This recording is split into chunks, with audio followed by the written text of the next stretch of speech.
नजरिया घूमेला हो नजरिया घूमेला,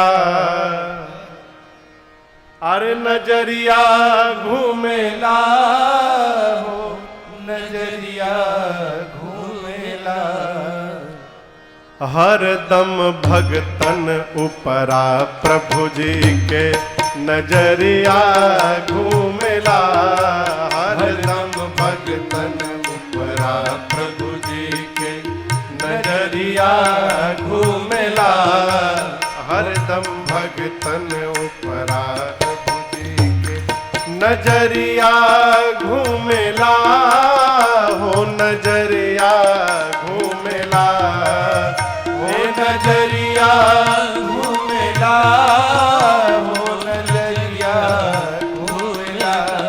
हरदम भगतन उपरा प्रभु जी के नजरिया घूमेला, हरदम भगतन उपरा प्रभु जी के।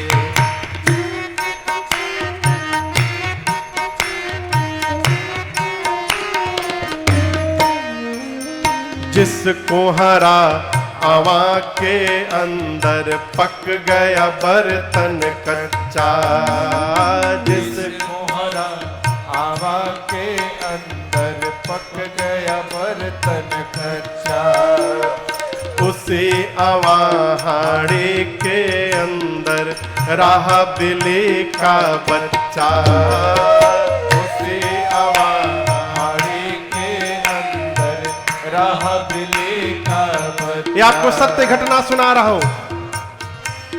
सरकार, एक कुम्हार था, कुम्हार मिट्टी का बड़ा बड़ा घड़ा बनाता था। उसके पास एक बिल्ली थी, बिल्ली ने 5-6 बच्चों को जन्म दिया था। एक दिन कुम्हार मिट्टी का सारा बर्तन, अवां जिसमें उसको गर्म पकाया जाता है, भट्ठी, अवां में सभी बर्तनों को, घड़ों को लगाकर उसने अवे में आग लगा दिया। पूरा बर्तन दहक रहा है। तब उसका ध्यान गया कि बिल्ली के सभी बच्चों में से एक बच्चा गायब है। उसे पता चल गया, अरे बचवा तो एक घड़े में बैठ के चूल्हे में चला गया है।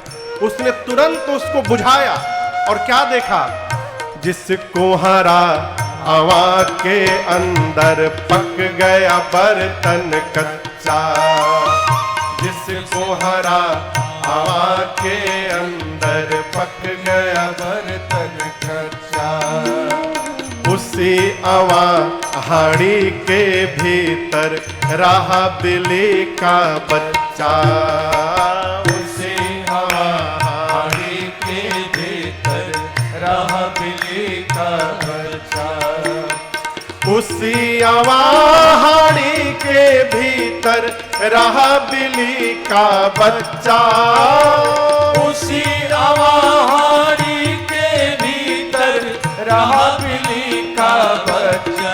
देखब औवा उपरा कोहरा के बिलरिया घूमेला, देखब औवा उपरा कोहरा के बिलरिया घूमेला हो नजरिया घूमेला, हो बिलरिया घूमेला हो नजरिया घूमेला।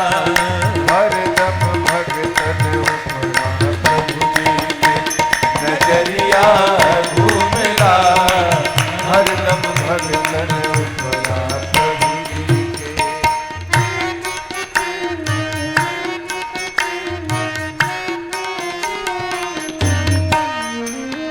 जुआ खेलत में 5 पांडव गए द्रौपदी हारी, जुआ खेलत में 5 पांडव गए द्रौपदी हारी। तब चिर दुशासन खींचन लागा, प्रगट भैले बनवारी, चिर दुशासन खींचन लागा, प्रगट भैले बनवारी, चीर दुशासन खींचन लागा, प्रगट भैले बनवारी हो, चीर दुशासन खींचन लागा, प्रगट भैले बनवारी।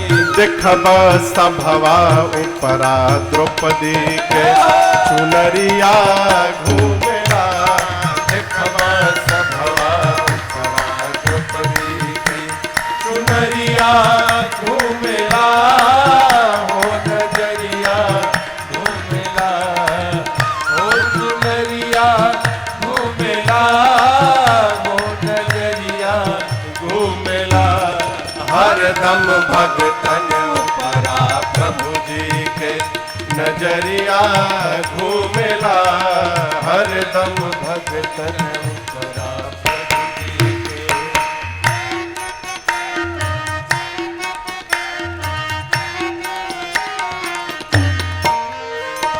गज कुग्राह जब खींचन लगा जल के बीच मझारी। गज कुग्राह जब खींचन लगा जल के बीच मझारी। कहे गुरुजी कमल पुष्प पर प्रगट भैले गिरधारी। कहे गुरुजी कमल पुष्प पर प्रगट भैले गिरधारी।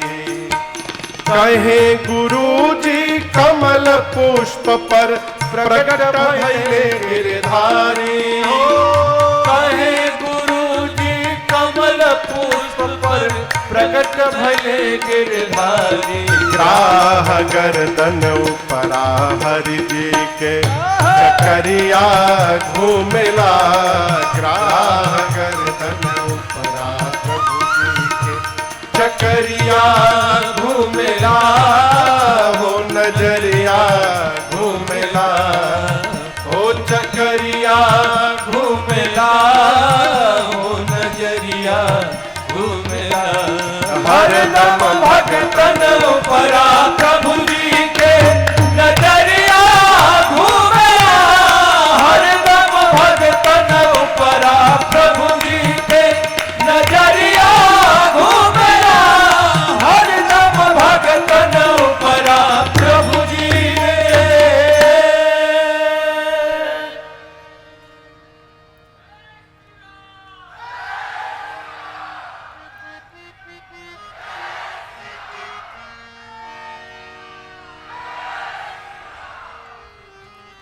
हो गई। नजरिया घूमेला हो, नजरिया घूमेला। हरदम भगतन उपरा हरि जी के नजरिया घूमेला। हरदम भगतन उपरा प्रभु जी के। भगवान शंकर कहते मां भवानी से, देवी राम जी को जान लेने के बाद ये जगत हेरा जाएगा। जेहि जाने जग जाई हेराई। जेहि जाने, हेराई मतलब